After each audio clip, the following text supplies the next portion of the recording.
What does cedarwood, rubies, warrior asanas, fear, and teeth all have in common? The root chakra. Let's learn.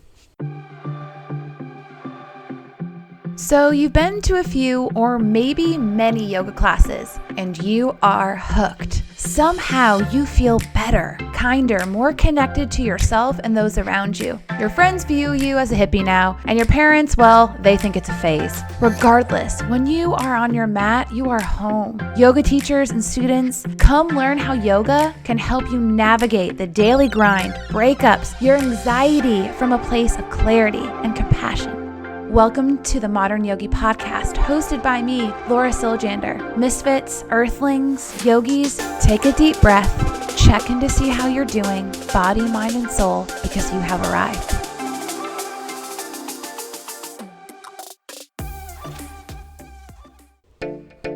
Greetings, modern yogis. Welcome to the Modern Yogi Podcast, and we are going over chakras for our series. The episode before this kind of had a chakra 101 / crystal 101 overview, so if you missed it, go ahead and give that a listen. But this episode's going to be solely focused on the root chakra, Muladhara.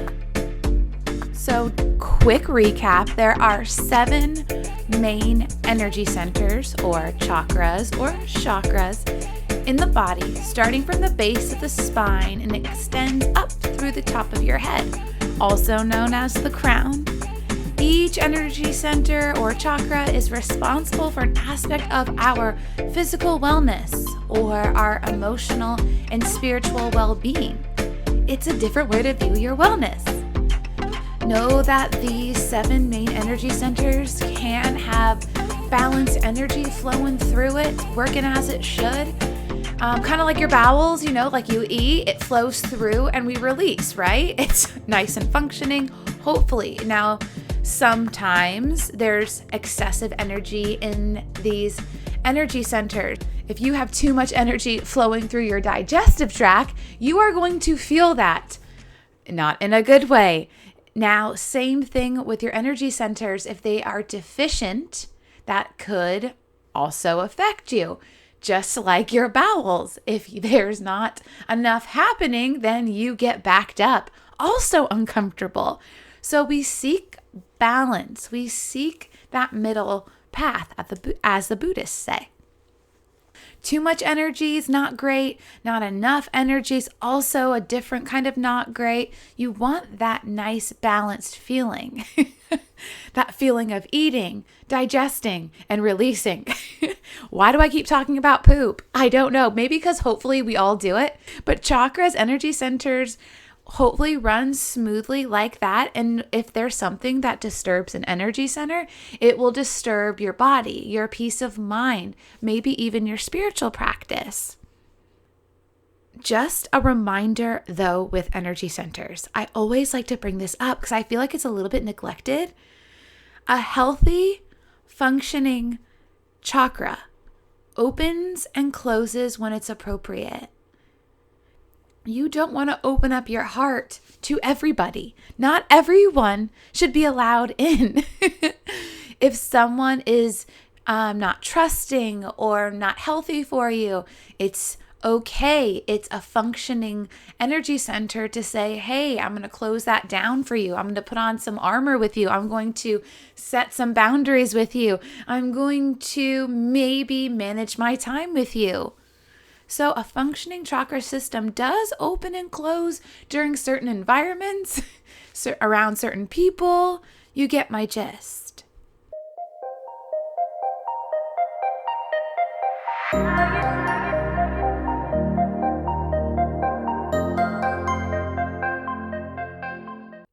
Let's focus though on the root. Let's focus on the Muladhara chakra. Muladhara chakra. It's located at the base of the spine. The color associated with this chakra is red. So maybe if you are in a Reiki session, or if you want to meditate on this chakra, maybe the color red could be something that you focus on. It's a source of your dharana. The element associated with this chakra is earth, which kind of makes sense. You'll see why. Chakra theory teaches us that when we are born, our soul enters our physical bodies through the crown, down our chakra system, and it's looking for a safe and welcoming home in our bodies to reside in. That kind of makes sense. So if you believe in past lives, which some of you do and some of you don't, and some of you are unsure, which, hey, we're all welcome here. Whatever your satya, your truth is telling you, our root chakra is associated with belonging, with family, with being safe, with having enough, with feeling like we have the right to take up space, to be here, worthiness. Now, some common physical ailments of an unbalanced root chakra can show up as bowel disorders. That's why I keep talking about poop. We're going too much. We're not going enough. Pain in the legs, feet, or teeth. Low immunity system. So your immune system, immunity. Let me rephrase. Your immune system's not really functioning at a high level. You're getting sick a lot, and disordered eating, over and under weight. These are some pretty common physical ailments of an unbalanced root chakra. Now, a balanced root chakra more feels like you're in good health. You're not getting sick all the time. I know that a lot of our immune systems are impacted since COVID, so this does throw us for a little bit of a loop. But if you think about COVID-19 and that feeling of not being safe, if you remember, I don't know about you, but I was spraying and wiping down all my groceries before I brought them in. I didn't even feel like buying a watermelon and bringing it to my home was safe without wiping it down. So not feeling safe and not being around people, your community, your families, this is all root chakra stuff, y'all.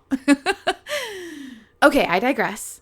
A balanced root chakra, you're usually in good health. Yeah, you'll get a cold here and there, but overall, you feel like you're in good health. You have a feeling of safety and security in your life. You feel stable for the most part. I know some days you don't. You're excited about your life in general. I mean, I know as adults, we have to do shit we don't want to do. But in general, you're happy that you're waking up in the mornings and you're excited about your life. And you have a decent work-life balance. You work some, you play some. It's mostly balanced most of the time. I know that in certain seasons of our lives, some of this stuff is not balanced. I get it. But this is more as a whole, as a general overall feeling. This primal chakra, again, it's associated with our survival instincts. This is at the bottom of the Maslow's hierarchy of needs. Our survival instincts. Shelter, food, health, family, things like that. Do you have enough to survive on? I mean, we saw in 2019 and 2020, we felt unsafe, and things like toilet paper were making us feel very uncomfortable. Do we have this scarcity mindset? So again, safety, belonging in a community, whether that's your family or your chosen family. Do you have enough? How is your immune system going? Are you going to the bathroom? Each chakra also has something called a demon. It's like a demon emotion, something that opposes that chakra. If we are looking for a place where we feel safe, secure, a sense of belonging, like we have enough, we're stable for the most part, the demon emotion in this chakra is fear. Fear. Fearful to live, fearful that you don't have enough, fearful of your family, fearful that you're not getting what you need, fearful of your health. Now, I've actually been working with the word safe with my therapist for the past 6 months. And the first thing that we had to do is to identify that where fear was showing up in my life. Where is fear showing up in your life that's either holding you back or that you notice that this is a little bit disproportional? Why am I so fearful about this thing in my life? So the first way to do this is to identify it. Second thing that we did, where is it showing up in my life? Third thing we did about it is we did a lot of therapy techniques around it. We went back into childhood. We brought it back into the future. So maybe hook up with a professional. Or if you think you can do this through self-study, that's svadhyaya, through journaling, meditating, taking the time to observe, maybe you can do it on your own. I needed more help. So this chakra is also associated with your place in society and your place within your family system. Yikes. So my people with inner child issues or folks who feel like they were ignored or abandoned as children, people with childhood trauma, ancestral trauma, this is the chakra to start with. Some other early life factors that can lead to an unbalanced root chakra are birth traumas. What's your birth story? Ask your mother if you can. Poor bonding with your guardians or parents. Malnourishment. Not feeling that you got the attention or loved you needed, or neglect. These are some early life factors that have already happened that if you're like, oh, yep, check, check, check, your root chakra is a great place to start focusing on. So if you're like, yeah, this is me, or no, this is not me, or hey, this sounds like somebody I know. Let's talk about hacks, tips, tricks, and stuff that you can do today, next week, this month to see if you can let go of some stuff regarding this chakra, unblock it, or balance this chakra. But first, let's talk about maybe if you feel like you have excessive energy. That usually can resonate in greed, in this like my way or the highway mentality, maybe hoarding onto things or hoarding onto feelings such as resentment towards your caretakers or parents, and chronic fatigue. My folks who identify with this, it's time to release and let go, which are words that you roll your eyes to. Did you just roll your eyes? My people who feel maybe that they could be deficient. Perhaps you distrust others a lot. You lack self-esteem or worthiness. You may feel disconnected from your body. Poor boundaries. You let anyone in. Maybe you feel disorganized all the time and you lack discipline. Sometimes hygiene also, that saucha, cleanliness, is lacking. I just gave you a gamut of really bad news. Want to hear some good news? I do. Healing strategies. Ding, ding, ding. Healing strategies of the root chakra, the Muladhara. Whether you are excessive or deficient, these are some overall general stuff that you can try. Reconnecting with the body through asana. Reconnecting through the body through poses. So my people who feel like they have too much energy, incorporating standing asanas like warriors and balancing, really engaging the muscles of the legs, strengthening the legs is a great place to start. To focus maybe more not on a fast-paced yoga class, but something that involves more than stretching. But here's the thing.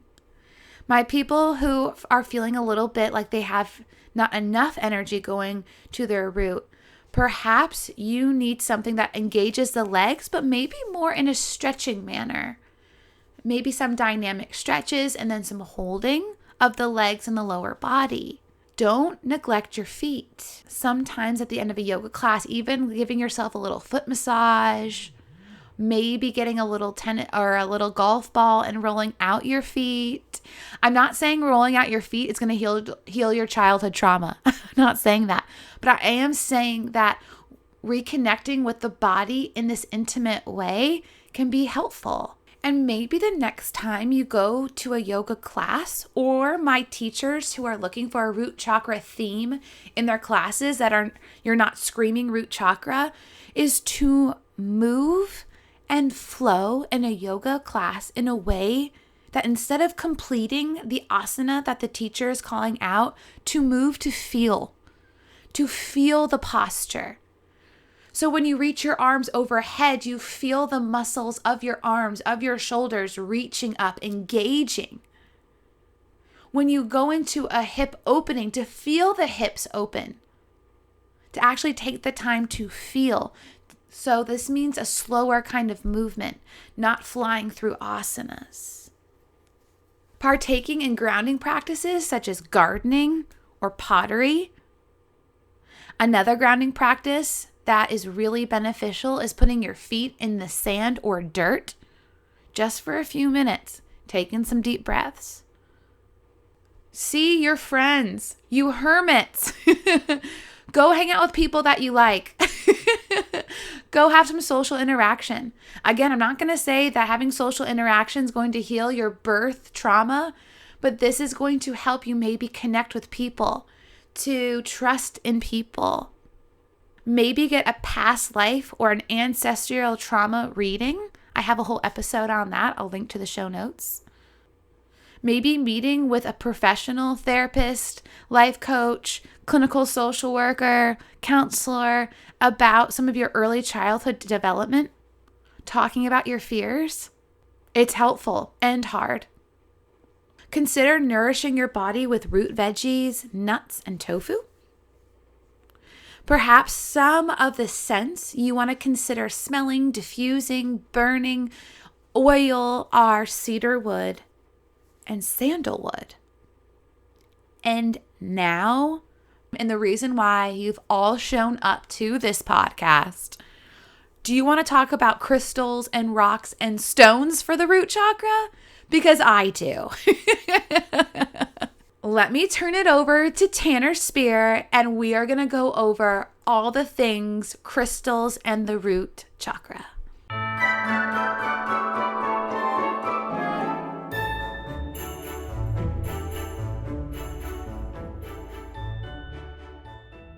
So starting off with the root chakra, one of my favorites is black tourmaline. And it's rigid. It is usually shiny. It's got a nice luster to it. Sometimes they'll be a little more delicate. They tend to get more delicate the smaller in size that I see them. But they are just absolutely great at removing and blocking against negativity. And they're incredibly protective. They do psychic protection, emotional, energetic, even protection against bad intentions against you. So that's one that I like to actually keep at the entrance of my apartment, right at the front door, so that any energy coming in immediately goes right past that and gets kind of filtered before entering it in. Oh, I like it's like your filter. Yes. Bad vibes filter. Absolutely. And then I also love petrified wood, which is super grounding. I'm a plant biology major. I love plants. Over the past 2-3 years, got super into plants. And I feel like that also kind of went with the yoga, Reiki, crystals, because plants are just plants, but they also have their own energies, and they can be extremely beneficial and relaxing and just very calming. But petrified wood is been buried underground somehow, and over thousands of years has been filled with or replaced with mineral composites. And so sometimes you'll see there's really pretty specimens called kala wood, which have chrysocolla in the petrified wood. which is so beautiful because chrysocolla has that nice blue-green Oh, color. yeah. And then the petrified wood can range from the piece I have that I'm looking at has browns, reds, whites, and purples in it. And so it's just super pretty and it has such a grounding energy. And I just feel a super strong connection to it just because it was once alive and then it was buried in the earth for thousands, if not hundreds of thousands of years and slowly replaced by minerals. And so it's just a wonder. A slow reincarnation. Yes. But my last one for the root chakra would be hematite. And I absolutely love hematite. It is a very dense metal. It's a dark gray and it's really shiny. And I recently got 2 new pieces of botryoidal hematite, which is botryoidal just refers to the type of formation it's in. And so it has like little nodules or little balls of hematite all over it. But it's extremely grounding and protecting. And it also balances the masculine and feminine energies. So that's always beneficial because, regardless of if you identify as whatever you identify, we all have masculine and feminine energies. And it's important that they are in balance and that one isn't kind of stealing the show. Yin yang, man. Yes, absolutely. We need both. Do you use these in different ways when you're trying to balance your root chakra? Do you meditate with them? Do you sleep next to them? Do you wear them? How do you use these?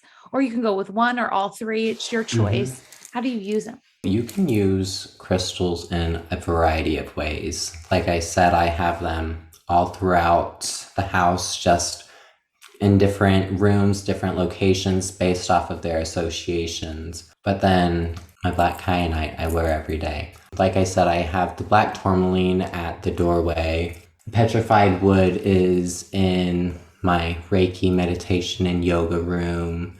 And then the hematite I just kind of put wherever there's lots of energy in the house. So maybe if you have lots of people over, that might be the living room or the kitchen. But wherever there may be potential that needs that extra grounding or balancing. And hematite is also really beneficial for maintaining a level-headed composure and staying in the present moment. So I have that in the living room and I keep the other one with me in my car, actually. I also have crystals in my car. Shocker. Not surprised. No, I have crystals everywhere I go.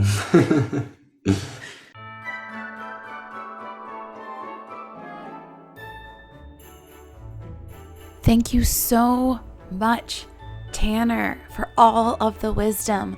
If you want to follow Tanner on Instagram, it's Tanner at Speer, TANNER_SPEER, or ElevateHealingArtsNC.com. You can find classes, crystals, to buy Reiki in person and distance. I'll put all of that in the show notes. I hope you enjoyed this episode on the Muladhara chakra. If you are looking for a yoga class and meditation, I have it on my YouTube channel, The Modern Yogi. So feel free to check that out, practice, meditate along. There's a whole chakra playlist for yoga and meditations, and I'll link to that in the show notes. Have a great day or night. Sat Nam, Namaste, Shalom, Meow.